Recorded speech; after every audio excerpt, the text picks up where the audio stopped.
Well, everybody. It's about that time. The UFL playoffs have been set for 2 weeks now, to be quite honest with you. So the last 2 weeks of the regular season really didn't mean too much. But hey, it's finally that time. The regular season ended 2 hours ago. So about 2, 3 hours ago. It's about the 3 hours, but so yeah, here we are. We have the two semifinals. The Michigan Panthers at 6-4 will take on the Birmingham Stallions inside Protective Stadium. First, it'll be Sunday, June the 8th at 2 p.m. Central Time on ABC. And then the XFL semifinal, the DC Defenders, who are 6-4, will take on the St. Louis Battlehawks in St. Louis. And that'll be at 5 p.m. Central Time. So, just kind of getting that out there. It's been a revolving door at quarterback for Birmingham this year, but hey, it got the job done. It got the job done. The job is done. I mean, where do you want to begin? I mean, there's so much here that I don't know. But yeah, the revolving door quarterback for Birmingham really didn't mean too much. Stout defense, good things, good timing, good everything. Everything worked out. Bryce Perkins will be the quarterback for Michigan. He's done some pretty good things this year. 9 touchdown passes, about 1,300 yards. He's played only 7 games, of the 10. But hey, again, quarterback play in the UFL this year really hasn't been that great. There's only 2 quarterbacks that really looked, like, hey, this is y'all have been starters the whole season. Y'all have been doing good the whole season. That's Luis Perez, the Spring King from Arlington, who had some bad turnovers late in several of these games, but ultimately Arlington wasn't going to make the playoffs anyway. And then Jordan Tom, who will more than likely be the MVP of the UFL this year. Well, it's still a season from this quarterback from DC, 155 of 285, 2,100 yards, averaging 239 passing yards a game in 9 games, 17 touchdowns, only 4 picks. Good stuff. He's also got, some pretty intriguing numbers, as far as rushing. That will be DC's calling card. On the other side for St. Louis, I'd say Jacob Sailors is probably the best bet.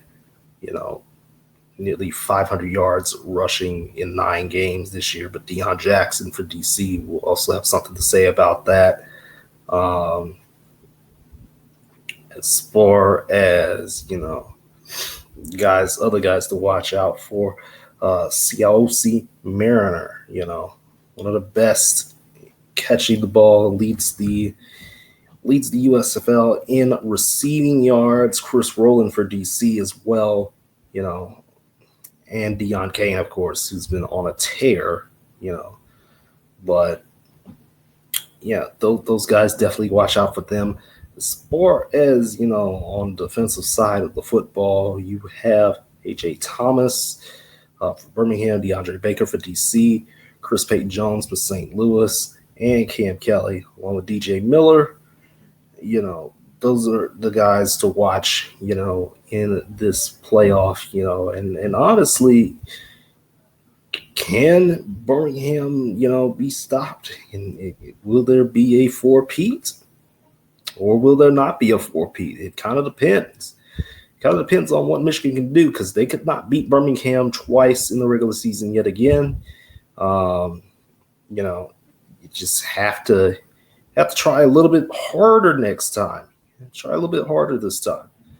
So, if Michigan can, finally get over the hump, and beat Birmingham, then that's great. But if not, then Birmingham will go back to the UFL championship. It's just is what it is. And No San Antonio this year. San Antonio, this season's been kind of weird. Attendance has been, a lot of, people's hangups. Viewership has been actually pretty solid, so, but attendance, maybe not so much for, San Antonio because they only had 4 home games. Well, Memphis and Houston, are likely going to be relocated or something like that. And then there's talks of, 4 expansion teams in the UFL. Could there be like, the Tampa Bay Bandits return or something like that, or the Philadelphia Stars? Could that happen? But yeah, I think Birmingham beat Michigan 21-12, and then the other matchup was 26-22.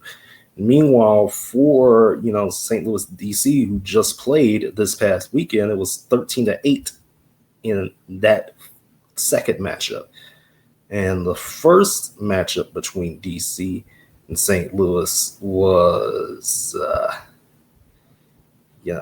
it was 27-15, so in favor of DC. So this rubber match right here between St. Louis and DC is going to be a good one. Again, really strong, DC team with a pretty good defense. They can show out when they need to. St. Louis this year, there have been some games where they've had to fight a lot more. There have been some defensive slugfest. There have been some games where there's been some high scoring.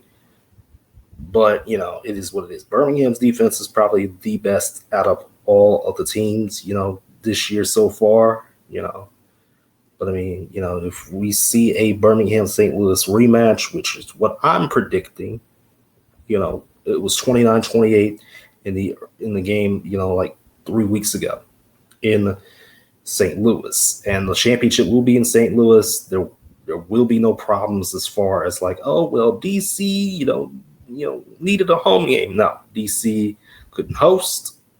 And they are, in second place anyway. Same thing with Michigan. Kendrick Lamar, is going to be at Ford Field. So, but Michigan lost twice to Birmingham anyway. So, and in DC's case, it was the NWSL keeping them out, which is why the UFL is lower priority for a lot of people. But hopefully, if the Dome American Center and Protective Stadium need to be filled up a little bit more than what they had. Birmingham, about 10,000, about an average of 10,000 fans a game, and then St. Louis about an average of 30,000 fans a game. So again, both games should be well attended, a little bit, maybe even more than 30,000 for St. Louis, maybe a little over 10,000 for Birmingham. Definitely guesstimating there.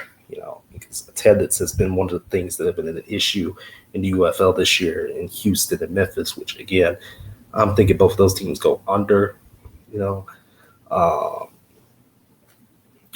but yeah, my prediction is going to be St. Louis versus Birmingham yet again, but this time I think the UFL champions will be those St. Louis Battlehawks. So just kind of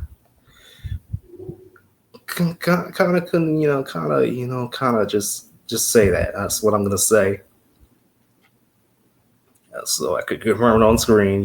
So when this take is inevitably wrong in 2 weeks, it is what it is. So yeah, playoffs next Sunday afternoon and evening. It's going to be a doozy of a couple games, and it's going to be on a Sunday during the NBA Finals too, which is, going to not help after the 7 o'clock hour, after about 2.5 hours. But I mean, the game, the DC St. Louis game could be over by the time NBA Finals game 2 kicks off or tips off, whatever. What are your predictions for the UFL playoffs? I already made a couple posts about the 2 games. Again, I'm thinking it'll be St. Louis, Birmingham yet again. It'll be another matchup between them, and it'll be another fun one. Can't wait for UFL playoffs this upcoming Sunday. Again, last couple weeks been kind of blur. I've been kind of on and off with the UFL this year. Not gonna lie to you. I've maybe watched about 10, 15 games in total. The Friday night games were just, for the most part, nasty, nasty work.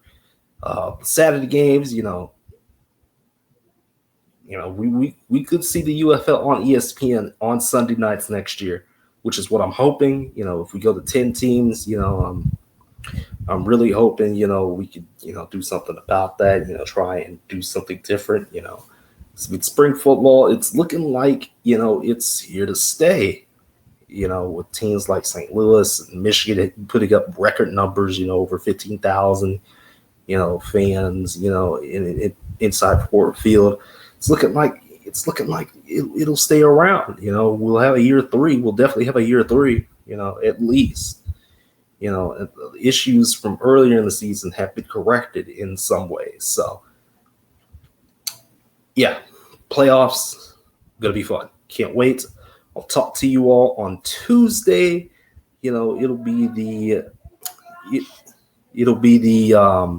this weekend in indoor football as usual, which is I'm honestly surprised that we're already 13 weeks into the season in indoor and arena ball, to be quite honest with you. There's no way. But yeah, I'm out. I'll see you all on Tuesday, and then we'll keep the ball rolling after that. Goodbye, and see you later.